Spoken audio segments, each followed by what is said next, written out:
اعوذ باللہ من الشیطان الرجیم بسم اللہ الرحمن الرحیم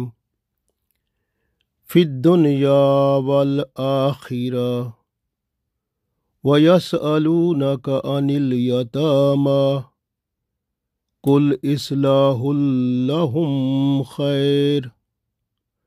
وَإِن تُخَالِطُوهُمْ فَإِخْوَانُكُمْ وَاللَّهُ يَعْلَمُ الْمُفْسِدَ مِنَ الْمُصْلِحِ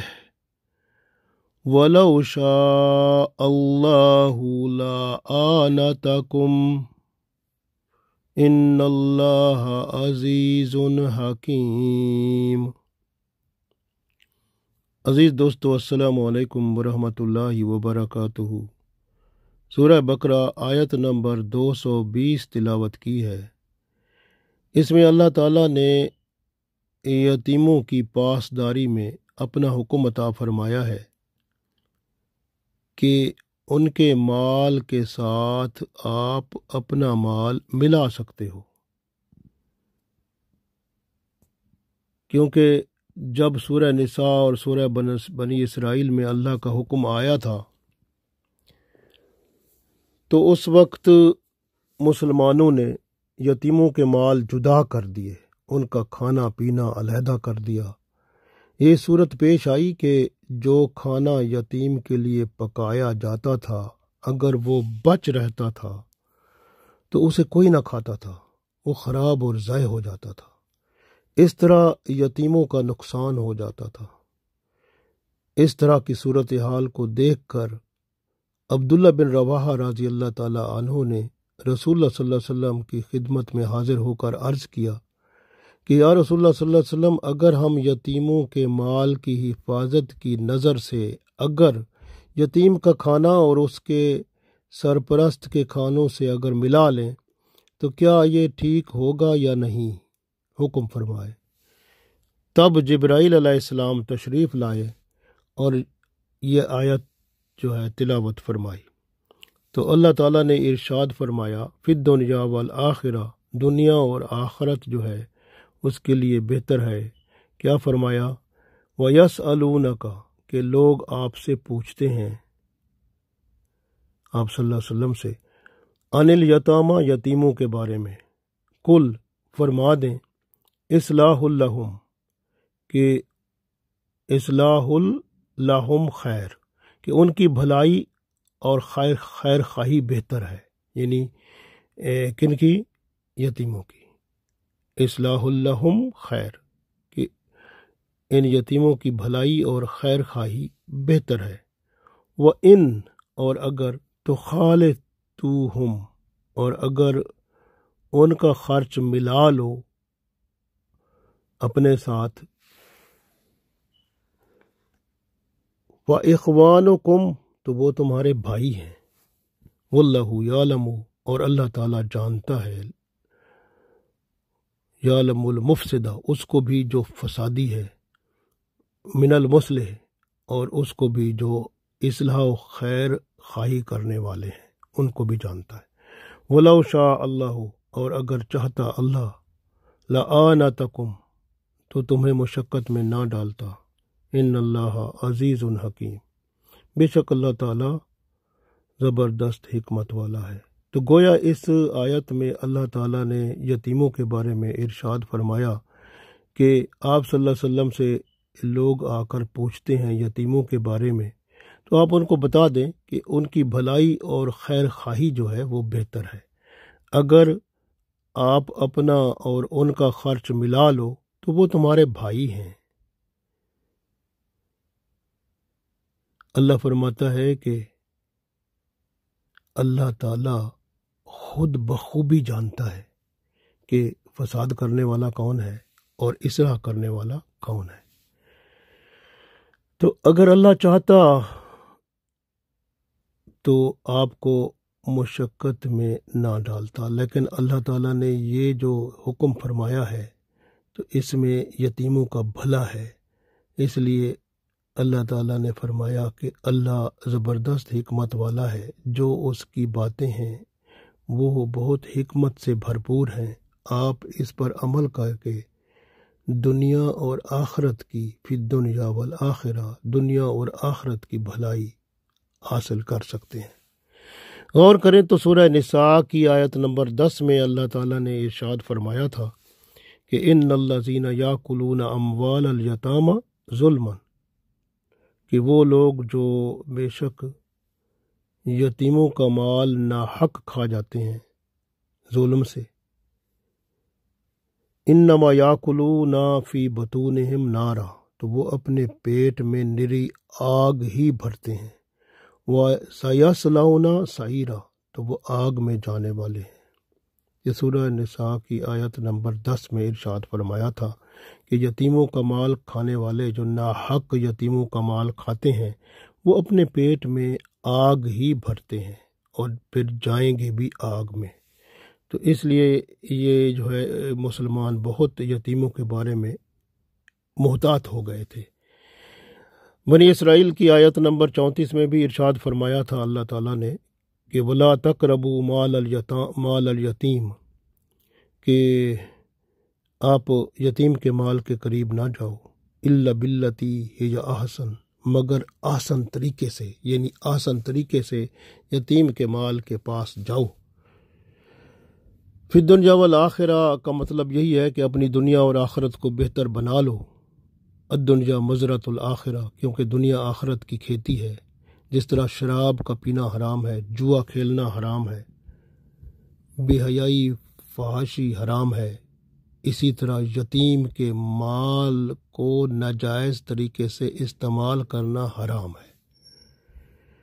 سورہ نساء اور سورہ بنی اسرائیل کے حکم کے بعد لوگ بہت محتاط ہو گئے تھے، حتیٰ کہ یتیموں کا مال جو ہے وہ علیحدہ رکھتے تھے، ان کا کھانا بھی علیحدہ پکتا تھا انہی کے مال سے، اور اگر بچ رہتا تھا تو وہ خراب ہو جاتا تھا، لیکن کھاتا کوئی نہیں تھا، ڈرتے تھے کہ یہ یتیم کا مال ہے۔ لیکن اللہ تعالیٰ نے ارشاد فرما دیا، یہاں اس آیت میں واضح کر دیا کہ یتیموں کا مال کاروبار میں بھی لگا کر اس کا منافع کمایا جا سکتا ہے۔ جس طرح فرمایا نا کہ وَإِن تُخَالِطُوهُمْ، کہ اگر آپ ان کا خرچ ملا لو، یعنی آپ ان کے مال کو اپنے مال سے ملا کر کوئی بزنس کر دیتے ہو تو اس میں منافع آتا ہے، تو پھر ان کا بھی حصہ ہوگا، تو ان کے جو مال ہے وہ بڑھتا جائے گا، تو آپ ان کی بھلائی کریں گے نا۔ تو یہ اللہ نے ایک اجازت دے دی۔ تو اس میں یتیموں کا فائدہ اور بہتری ہے، یعنی ایسا کام جس سے یتیموں کا فائدہ اور بہتری ہوتی ہے تو ان کا مال اس کام میں استعمال کر کے ان کے لیے بہتری اور فائدہ وہ کریں گے تو آپ کو اللہ اور زیادہ اجر عطا فرمائے گا۔ جب یتیموں کے مال کے قریب جانے سے آپ دیکھیں روک دیا گیا تھا، ان کی کفالت سے بھی ہاتھ لوگوں نے اٹھا لیا تھا، یعنی ڈرتے تھے کہ ہم کیا کریں۔ کچھ لوگوں نے تو یتیم کو گھروں سے ہی نکال دیا تھا کہ ہم ان کا کیسے ہم ملائیں گے، تو اللہ کے ہاں کیسے جواب دیں گے۔ تو اس طرح سے یعنی یہ جو صورتحال پیدا ہو گئی تھی، اللہ تعالیٰ نے اس صورتحال کو بہتر فرما دیا کہ آپ یتیموں کا مال جو ہے اپنے مال کے ساتھ ملا سکتے ہیں، لیکن احتیاط ضروری ہے، اور ایسے کاموں میں ملا سکتے ہیں جس میں یتیموں کا فائدہ ہوتا ہے۔ تو یتیموں سے بھلائی اور اصلاح جو ہے وہ خیر و خوبی ان کی وہ سامنے ہونی چاہیے، تو پھر الحمدللہ آپ کو اللہ اس کا اجر عطا فرمائے گا۔ اور یتیموں سے جو ہے وہ سلوک بہت اچھا رکھنا، بھلائی والا سلوک، اور ان کی طاقت سے زیادہ کام ان سے نہیں لینا، یہ بھی حکم آیا۔ تو ان کی اصلاح سے مراد یہ ہے کہ یتیم کی جانی، مالی، نفسانی، روحانی ہر طرح کی اصلاح کرنی ہے۔ جس طرح آپ اپنے بچوں کو علم و ادب سکھاتے ہیں، یتیم جو ہیں ان کو بھی علم و ادب سکھانا ہے، اسکول، دنیا اور دین کی تعلیم ان کو بھی دینی ہے، نماز سکھانا، پرہیزگار بنانا، ان کا مال تجارت میں لگا کر ان کے لیے منافع کما کر مال بڑھانا، یہ سب بہتر ہے۔ اسی طرح جس طرح اللہ نے فرمایا نا تخالطوہم وَإِن تخالطوہم فإخوانکم، تو یہ تخالطو کا مطلب ملانا، یعنی شراکت کرنا، یعنی کاروبار میں ان کے مال کو شریک کرنا اور آپس میں مل جل کر رہنا۔ یہ تخالطو میں بہت ساری باتیں آتی ہیں، یعنی تخالطو کا مطلب آپس میں مل جل کر رہیں، انہیں اس کا مطلب ہے یتیموں کے ساتھ جو ہے تعلق بہتر رکھیں۔ اور تخالطو میں یہ بھی آتا ہے کہ وہ یتیم بڑے ہو جائیں تو ان کا نکاح بھی کریں، ان سے رشتہ بھی قائم کر سکتے ہیں، رشتہ قائم کریں، اپنی اولاد کے ساتھ ان کا نکاح کر سکتے ہیں، بہتر ہے اگر تو اس طرح سے اللہ تعالیٰ نے آسانی فرما دی۔ تو گزشتہ امتوں پر سخت احکام تھے، لیکن رسول اللہ صلی اللہ علیہ وسلم کی خصوصی عنایت اور رحمت للعالمین کی وجہ سے اللہ تعالیٰ نے ہم پر بھی رحمت عطا فرما دی، آسان احکام عطا فرمائے، اور اپنی رحمت اور کرم سے ہمیں دنیا اور آخرت میں اس کا اجر عظیم عطا فرمایا ہے۔ رسول اللہ صلی اللہ علیہ وسلم یہ فرماتے ہیں کہ ایک حدیث میں کہ 2 انگلیاں ملائی تھیں آپ صلی اللہ علیہ وسلم نے، فرمایا کہ جنت میں اور جو یتیم کا پالنے والا ہے اس کی خاطر تواضع اور عزت افزائی کرنے والا ہے، وہ اور میں اسی طرح جس طرح 2 انگلیاں ساتھ ہیں جنت میں، وہ اور میں اسی طرح رہیں گے۔ تو گویا یتیم کے سر پہ ہاتھ رکھنے والا اور یتیم کی عزت رکھنے والا جو ہے اور اس کا خیال رکھنے والا ہر طرح سے، تو وہ اللہ کے رسول صلی اللہ علیہ وسلم کے ساتھ ہوگا۔ ایک اور حدیث میں یہ بھی آتا ہے کہ جو یتیم کے سر پر ہاتھ پھیرتا ہے تو ہر بال کے عوض اسے نیکی ملتی ہے، جتنے بال اس کے سر پہ، یتیم کے سر پہ بال ہوں گے تو اتنی نیکیاں اس کو ملیں گی۔ کتنی بڑی بات ہے۔ یتیموں کے مال کی خیانت کرنے والے اور بے جا تصرف کرنے والے فسادی ہیں۔ اللہ نے فرمایا نا واللہ یعلم المفسد من المصلح، تو اللہ کو پتہ ہے کہ کون ہے جو فسادی ہے، یعنی ان کے یتیموں کے مال کے لیے وہ خیانت کرنے والا ہے، بے جا تصرف کرنے والا ہے، یعنی ایسی جگہ پر جہاں ضرورت نہیں ہے وہاں پر بھی یتیموں کا مال خرچ کر دیتا ہے اور اس کا احساس تک نہیں رکھتا۔ تو لیکن یہ اللہ سے تو چھپا ہوا نہیں ہے نا، تو اس لیے اللہ نے فرمایا کہ اللہ خوب جانتا ہے جو واللہ یعلم المفسد، جو فسادی ہے، من المصلح، اس کو بھی جو اصلاح کرنے والا ہے، جو یتیموں کی خیر و خیر خواہی کرنے والا ہے، اس کو بھی اللہ خوب جانتا ہے۔ تو اس لیے اللہ نے فرمایا ان اللہ عزیز الحکیم، اللہ تعالیٰ زبردست بھی ہے اور حکمت والا بھی ہے۔ تو اس لیے آپ دنیا میں وہ کام کریں جو اللہ اور اس کے رسول صلی اللہ علیہ وسلم کو خوش کرتا ہے، ایسا کام جو ہے وہ سب سے بہترین ہے۔ اور یتیم جو ہیں ان کے سر پہ ہاتھ رکھنا، ان کی خیر و عافیت کے ساتھ اچھا سلوک رکھنا ان سے، اور